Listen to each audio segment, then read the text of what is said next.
The morning began like any other. Mark Grayson and Kakarot were getting ready for school. The usual chaos echoed through the house until Debbie, their mother, made her way to the door.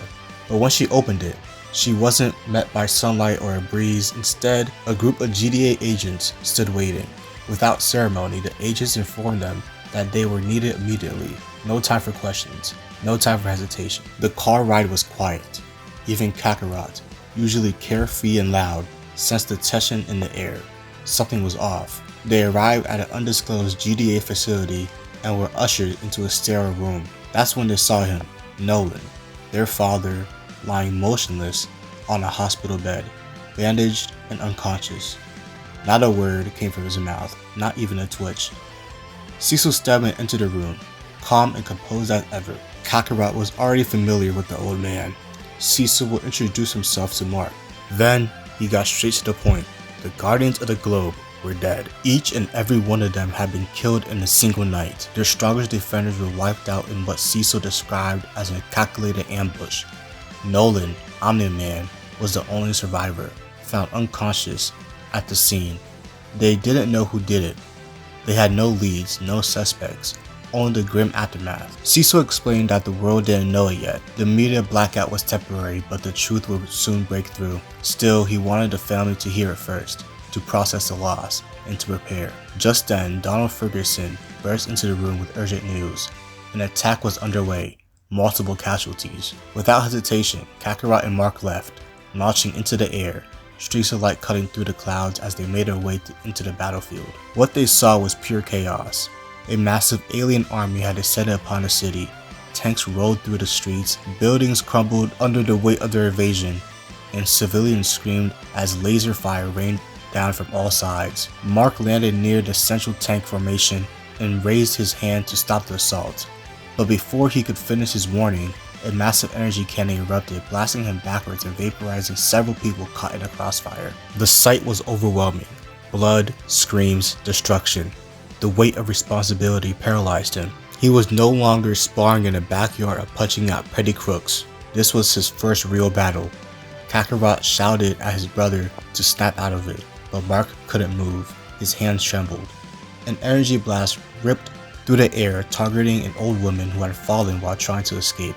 Kakarot bolted forward, slamming the beam away with his bare hand and shielding her with his body.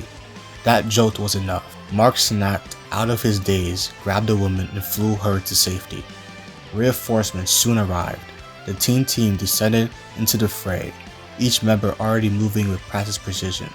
Robot took control of the situation, quickly assessing the enemy's formation and relating instructions to the team. He warned Eve of enemy tanks that were lining up to fire on her position. Without flinching, she retaliated with a wave of pink energy, obliterating them before they could lock on. Robot continued issuing commands, coordinated the defense as best as he could. Duplicate and Rexplode dove into the heart of the battle, their teamwork fluid and effective. As for Kakarot, he was a different story altogether. Eve glanced toward him and froze. He wasn't just fighting, he was enjoying it. The spiky-haired warrior tore through the alien invaders with a kind of wild, brutal grace. Beams of energy danced across his palms. Bones shattered beneath his strikes. He smiled as he fought, his eyes burning with adrenaline and joy. To the others, it might have been disturbing, but to Kakarot, it was natural. This was instinct, the thrill of battle, the test of strength. It made him feel alive. Invincible returned to the battlefield, fighting alongside Kakarot. The alien invaders continued to press forward, only to be met by Kakarot's relentless assault. He weaved through the blast, launched enemies into the air, and followed them with devastating uppercuts that cracked the sky. Then, just as quickly as the chaos began, it turned strange. The aliens started to falter. Their movement slowed, their weapons dropped. Some stumbled mid-stride, clutching their chest as if aging decades in seconds. Their skin sagged, their bones snapped. One by one, they began collapsing. Within moments, their ranks thinned to almost nothing. Then, in a desperate final move, what was left of the alien force retreated through a glowing portal. The light swallowed them whole and they were gone. The weight of the previous day hadn't left Mark. As he walked through the halls of school, his shoulders were hunched, his eyes were heavy, and his pace unbothered by anyone he bumped into. All he could think about was his father, Omni-Man, lying in a hospital bed unmoving, a symbol of invincibility now broken. William noticed something was off. He approached, called his name but got no response until Mark finally told him the truth. His father had been attacked, badly hurt, and the people responsible were still unknown. William, shocked, offered words of encouragement, letting Mark know he'd always be there for him. But Mark's attention drifted somewhere else. Down the hallway, he spotted Kakarot talking casually to Eve Wilkins. Eve Wilkins, bright, confident, one of the teen team's most capable members. Mark walked up, still emotionally distant.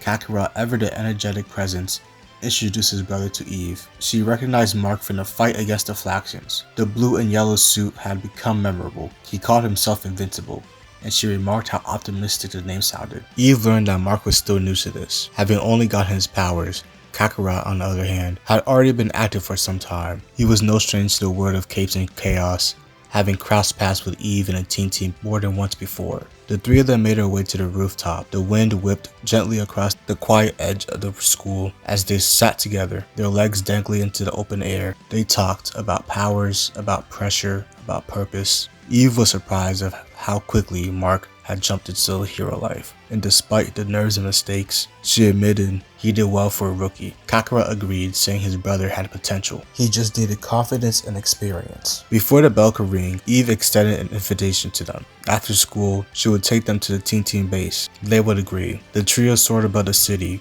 Kakarot flew effortlessly, his form cutting clean through the sky. Eve and Mark followed, weaving past skyscrapers above bridges. They landed on top of the roof of a building. Then the ground opened. It was revealed to be the Teen Team's base. Mark descended behind Kakarot and Eve. Inside, they were greeted by Robot, the calculating voice and brain behind the team. Duplicate also offered a welcoming nod. Robot quickly got to the point. The Flaxians, the alien invaders from before, were not gone for good. Their retreat had not been permanent. In fact, they were already showing signs of returning. He asked Invincible directly, could they count on him in the future? With some hesitation, Mark agreed. The next day, at school, the weight of superhero responsibilities hadn't lightened. Mark, Kakarot, and Eve skipped lunch and ducked away from classes to meet up with the teen team again. Whatever normalcy they had before was gone. Rex Blode, another member of the teen team, wasn't thrilled to see them arrive together, especially Kakarot and Eve. He asked why they had shown up as a trio. Eve calmly reminded him that they all went to the same school. Not everyone had skipped high school the way Rex did. Robot cut through the tension. The Flaxians were back, but this time, things were different. Somehow, the Flaxians had adapted. Their previous weakness, rapid aging caused by time distortion, had been neutralized. They had figured out how to resist Earth's time stream. This was no longer just another incursion. This was a full-scale invasion in the making. Eve turned to Mark, asking if he was ready. He hesitated, his eyes flicked downward. The uncertainty still haunted him.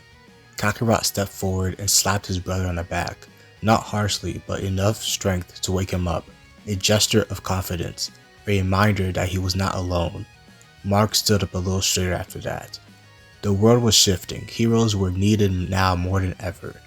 And while Mark still struggled to find his place in it, Kakarot, battle-hardened, fearless, and burning with energy, was always 2 steps ahead, dragging his brother into destiny whether he was ready or not. The teen team launched a coordinated assault against the Flaxians, but the aliens fought back with overwhelming technological superiority. Eve held them at bay with precise energy constructs, driving Medi back, but a capsule lashed onto her face, obscuring her vision and disorienting her. Mark moved quickly to block the beams fired from mounted cannons, but a trap ensnared him, an adhesive weapon that locked his limbs in place, pinning him to a car. Robot, analyzing the situation, recognized the Flaxians had used their time wisely, returning with more advanced tactics and equipment. Kakarot moved in with effortless precision and speed. He moved through the Flaxian lines, striking down enemies with devastating power. He shattered weapons, knocked back attackers with bursts of energy, and leapt from one foe to the next before they could even react. His raw physicality and natural instinct in combat shifted the momentum almost immediately. As the Flaxian leader closed in on Eve, energy building in his arm cannon, Kakarot intercepted the strike, tore the wristband from the alien's arm, and crushed it. The leader's body aged rapidly, collapsing into weakness. Kakarot removed the device from Eve's face, allowing her to breathe. At the same moment, Mark, still restrained, used all his power to break free.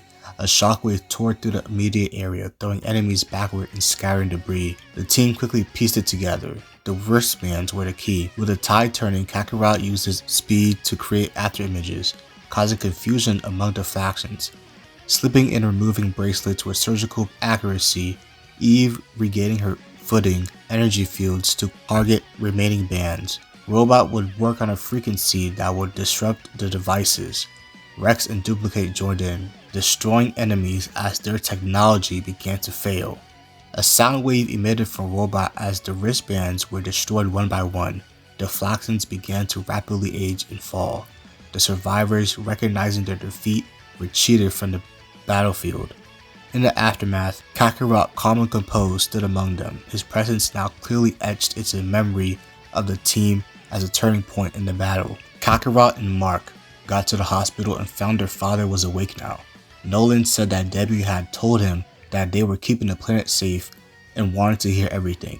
Later, Nolan demanded that he got his suit back. Then, news broke that the Guardians had been missing for a week. At training, Mark tried attacking his father, who at first was able to dodge his punch. However, when Mark landed one, Nolan told him that he needed to be able to take one as well, and was about to punch him until Debbie interrupted. Cecil visited them and told them that they seen somebody approaching Earth. Debbie refused to let Nolan handle it, so Mark offered to do it himself. Kakarot would say that he would go, but he did not know how he would do in a vacuum of space. Nolan told Mark to knock some sense into the guy and send him back to where he came from.